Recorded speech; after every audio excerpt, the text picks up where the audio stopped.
الحمد لله القائل هو الذي بعث في الأميين رسولا منهم يتلو عليهم آياته ويزكيهم ويعلمهم الكتاب والحكمة وإن كانوا من قبل في ضلال مبين. أشهد أن لا إله إلا الله وحده لا شريك له. أشهد أن سيدنا ونبينا محمدا عبده ورسوله بلغ الرسالة وأدى الأمانة ونصح الأمة وجاهد في الله حق جهاده. اللهم صل وسلم على سيدنا محمد وعلى آله وأصحابه وذريته أجمعين. أما بعد، فيا أيها المسلمون اتقوا الله. قال الله تعالى: يا أيها الذين آمنوا اتقوا الله حق تقاته ولا تموتن إلا وأنتم مسلمون.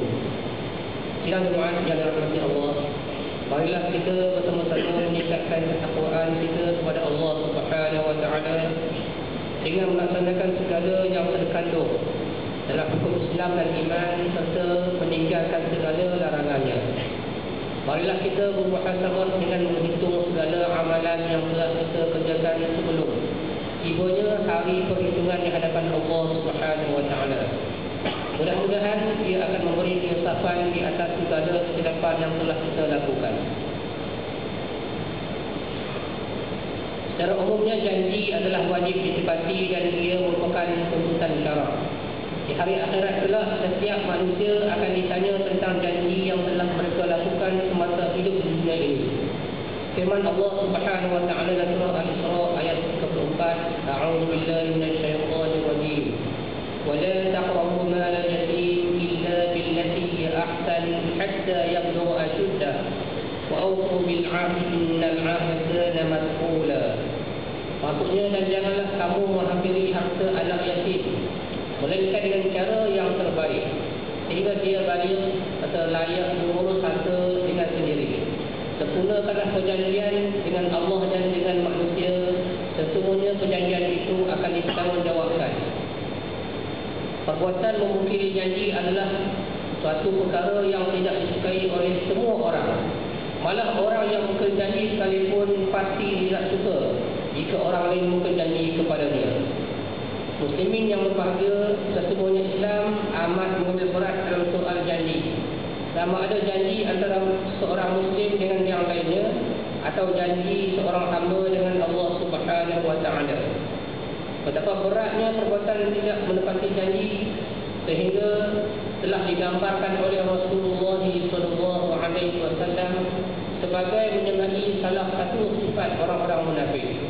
Sabda Rasulullah SAW, "Thalathun man kunna fihi fa huwa munafiqun wa in shama wa shalla wa za'ama annahu muslimun idza haddatha kadzaba wa idza wa'ada akhlafa wa idza tumina qala." Muttafaqun alaih. Tiga perkara apabila seseorang itu memilikinya, maka dia dianggap munafik sekalipun dia berpuasa dan sembahyang dan menganggap dirinya muslim.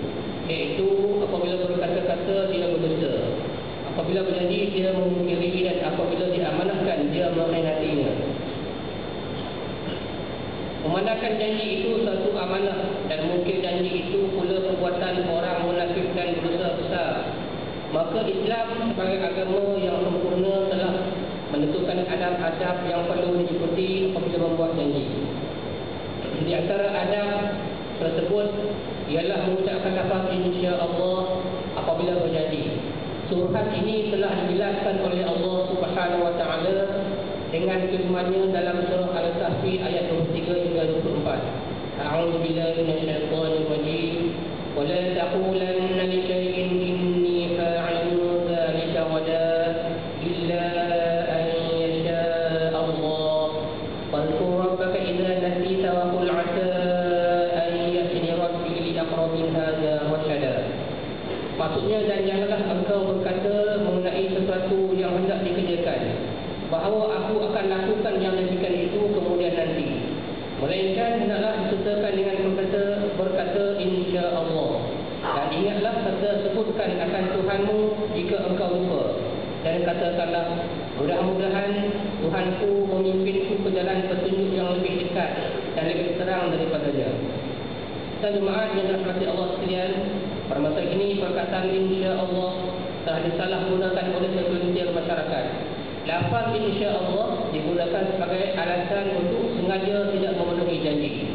Kita perlu sedar bahawa penggunaan lafaz insya-Allah itu adalah suruhan Allah dan Rasulnya ketika berjanji.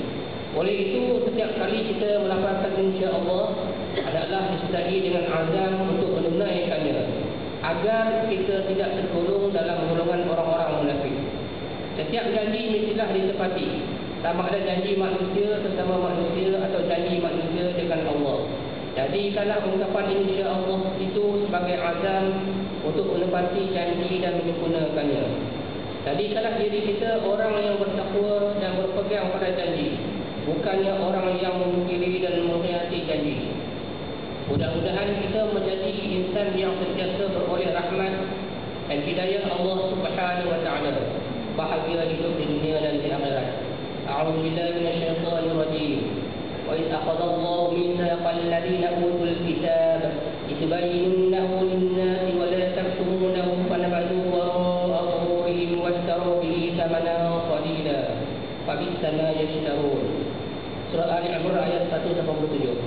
Maksudnya, ingatlah ketika Allah mengambil perjanjian setia daripada orang yang telah diberikan kitab, itu sesungguhnya hendaklah kamu menerangkan isi kitab itu kepada umat manusia, dan jangan sekali-kali kamu menyembunyikannya.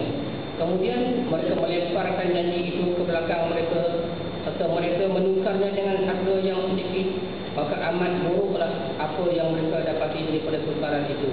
Barakallahu li wa lakum bil Qur'anil azim wa nafa'ani wa iyyakum bima fihi min al-ayati wa dhikril hakim wa taqabbala minni wa minkum tilawatahu innahu huwas sami'ul 'alim. Aqulu qawli hadha wa astaghfirullahal 'azim li wa lakum wa lisa'iril muslimin wal muslimat wal mu'minin wal mu'minat fastaghfiruhu